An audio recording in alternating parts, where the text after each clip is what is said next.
ظاہری عمل سے 70 گنا افضل ہے، تو وہ چپ چاپ دینے کے لیے راضی نہیں ہوتا ہے؟ راضی ہوتا یا نہیں ہوتا؟ اگر نہیں ہوتا تو کیوں؟ کیا اس لیے کہ واہ واہ نہیں ہوگی؟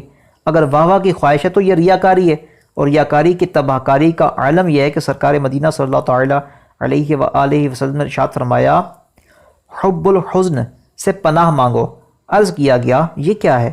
فرمایا جہنم ایک وادی ہے، جہنم بھی ہر روز 400 مرتبہ اس سے پناہ مانگتا ہے، اس میں قاری داخل ہوں گے جو اپنے اعمال میں ریا کرتے ہیں۔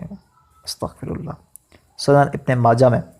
بہرحال دینے میں ریاکاری پیدا ہوتی ہو تو رقم ضائع نہ کرے اور آخرت بھی داؤ پر نہ لگائے۔ نیز اگر نوٹ چلانے سے محفل گرم ہوتی ہو، یعنی ناطخواں کو جوش آتا ہو، مثلا نوٹ آنے کے بعد شعر سبب بار بار تکرار کرے، اس کے ساتھ اضافی اشعار آواز میں بھی پہلے سے زوردار پائیں، تو 12 مرتبہ سوچ لیں کہیں اخلاص رخصت تو نہیں ہو گیا۔ پیسوں کے شوق میں پڑھنے والے کو دینا ثواب کی بجائے اس کی حرص کی تسکین کا ذریعہ بن سکتا ہے، اس لیے دینے والوں کو بھی اس میں احتیاط کرنی چاہیے، اور ناطخواں کے اخلاص کا خون کرنے کی بجائے یہ کوشش کرنی چاہیے کہ اس کا اخلاص برقرار رہے، اس کو نہ دیں۔ ہاں یہ یاد رہے کہ دیکھنے سننے والے کو کسی معین ناطخواں پر بدگمانی کی اجازت نہیں۔ اگر دوسرا کوئی ایسا کر رہا ہے تو بدگمانی کی اجازت نہیں ہوگی، جیسے میں اپنے تمام لیکچرز میں پچھلوں میں بھی عرض کر چکا ہوں کہ کسی دوسرے کے بارے میں نہیں، خود آپ نے اپنا محاسبہ کرنا ہے۔ جہاں نوٹ نچھاور ہوتے ہوں وہاں ناطخواں کا اہتمام کے ساتھ جانا، اختتام تک رکنا، مگر غریبوں کے یہاں جانے سے کترانا، حیلے بہانے بانا یا گئے بھی تو دنیاوی کشش نہ ہونے کے سبب جلد لوٹ جانا سخت محرومی ہے۔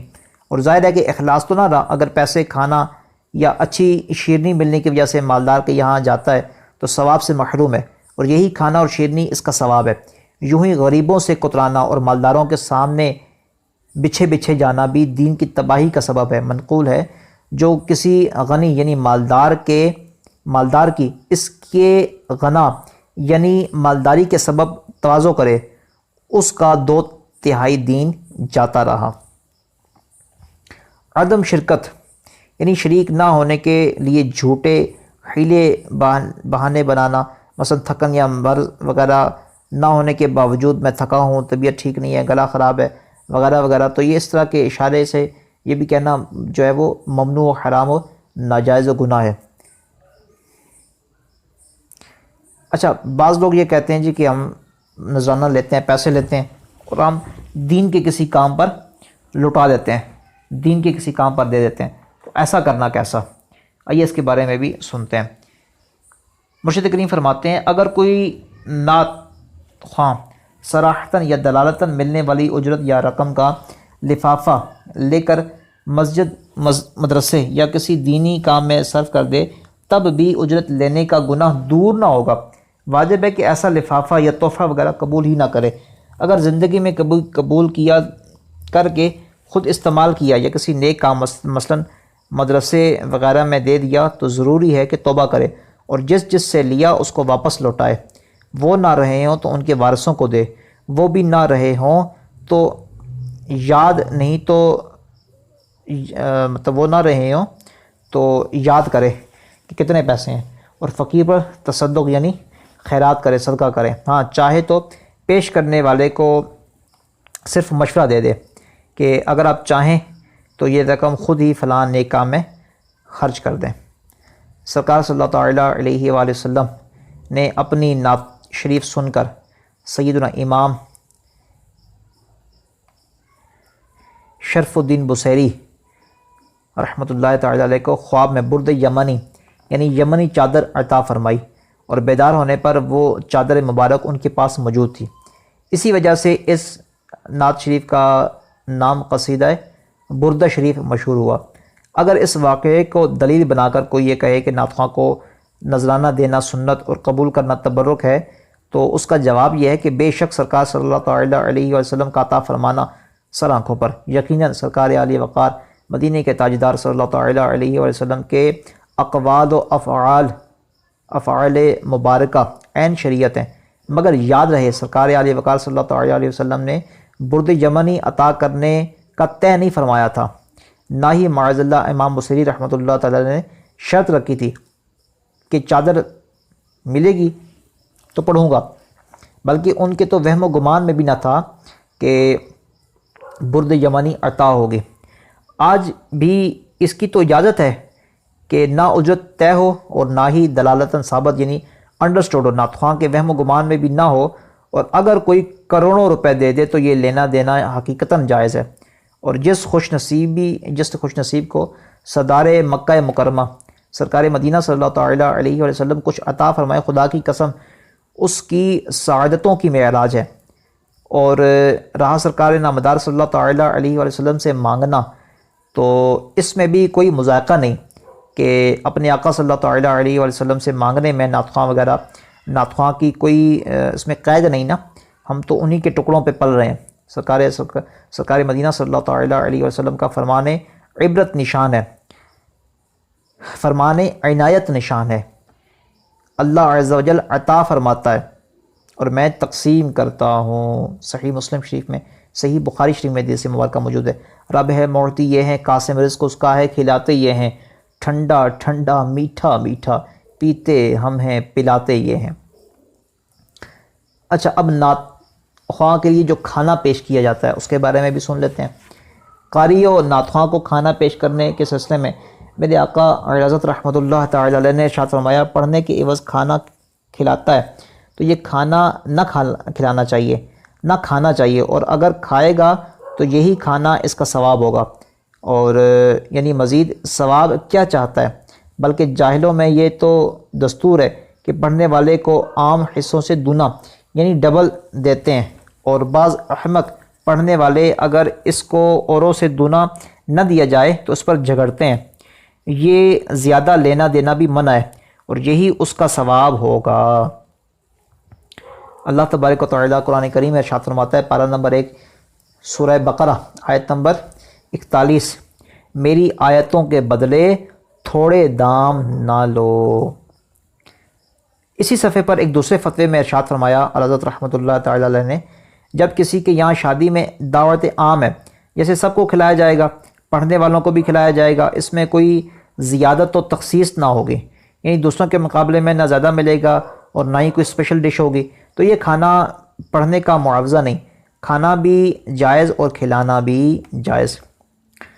قاری اور نعت خواں کو کی دعوت سے متعلق امام اہل سنت رحمۃ اللہ تعالی علیہ کے فتوے سے جو امور واضح ہوئے وہ یہ ہیں۔ نمبر 1، کھانا کھلانے والے کے لیے جائز نہیں کہ وہ ان نیک کاموں کی اجرت کے طور پر مذکورہ افراد کو کھانا کھلائے۔ نمبر 2، قاری اور نعت خواں کے لیے ناجائز ہے کہ وہ بطور اجرت دعوت کھائیں۔ نمبر 3، اجرت کی صورتیں پیچھے بیان کر دی گئی ہیں، لہٰذا اجرت کے کھانے کو نفس کی حرص کی وجہ سے نیاز کہہ کر من کو منا لینا اس کھانے کو حلال نہیں کر دے گا، لہٰذا مذکورہ افراد میں سے کوئی قرات یا نعت شریف پڑھنے کے بعد صراحتاً یا دلالتاً طے شدہ خصوصی دعوت قبول کرتے ہوئے کھائے گا تو ثواب بے اخروی سے محروم رہے گا، بلکہ یہی کھانا چائے بسکٹ وغیرہ اس کا اجر ہو جائے گا۔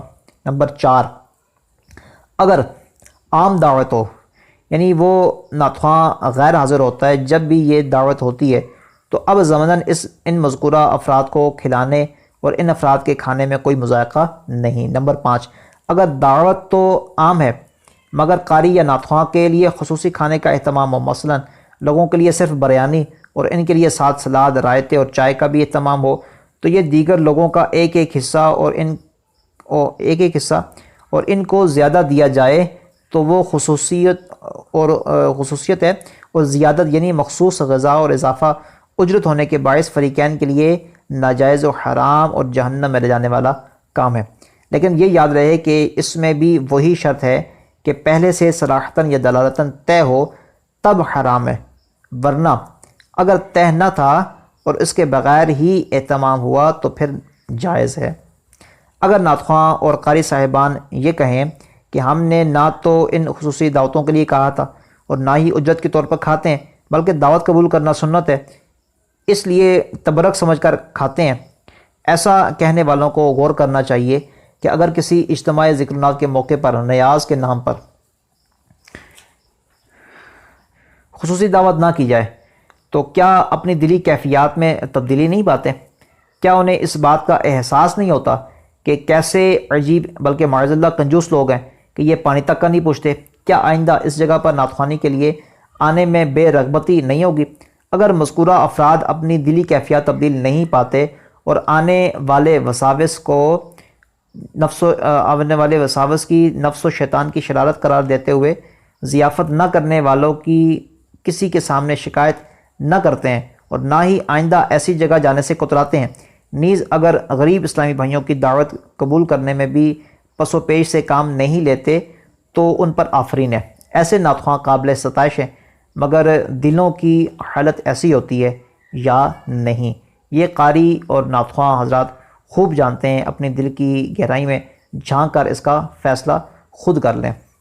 شاید کہ اتر جائے تیرے دل میں میری بات۔ محترم نعت خواں، ممکن ہے شیطان آپ کو طرح طرح کے وسوسے ڈالے، بہکائے اور یہ باور کروانے کی کوشش کرے کہ تو مخلص ہے، تیرا کوئی قصور نہیں، لوگ تجھے مجبور کرتے ہیں، اور یہ بھی بیچارے محبت کی وجہ سے بخوشی ایسا کرتے ہیں، کسی کا دل نہیں توڑنا چاہیے، تو سب کچھ قبول کر لیا کر، اور یوں بھی یہ تیرے لیے تبرک ہے۔ نیز اگر کوئی نعت خواں نابینا یا معذور ہو تو اس کو وسوسے کے ذریعے مات کرنا شیطان کے لیے مزید آسان ہوتا ہے۔ دیکھیے، نابینا ہو یا بینا یعنی دیکھنا، حکم شریعت ہر ایک کے لیے وہی ہے جو میرے آقا اعلی حضرت رحمۃ اللہ تعالی کے فتاوی کی روشنی میں بیان کیا گیا۔ ہم سب کا اسی میں بھلا ہے کہ حرام کھانے کھلانے سے بچیں۔ نفس کی چال میں آ کر شرعی فتاوے کے مقابلے میں اپنی منطق بکھار کر سادہ لو عوام کو تو جھانسا دیا جا سکتا ہے، مگر حرام گھر بیٹھے پھر بھی بہترین حرام رہے گا۔ نعت بننے کا اللہ موقع، عز و جل آن لائن ہم نعت سب کو کورسز جن میں 50,000 لکھی ہوئی نعتیں، 5,000 نعتیں، 100 سے زائد درود و سلام، 9 مختلف زبانوں پر مشتمل نعتیں، 300 سے زیادہ لیکچرز اور اسباق اور بہت کچھ شامل ہے۔ مزید معلومات کے لیے دیے گئے نمبر پر رابطہ فرمائیں۔ یا نور الہدی السلام علیک یا نور الہدی السلام علیک۔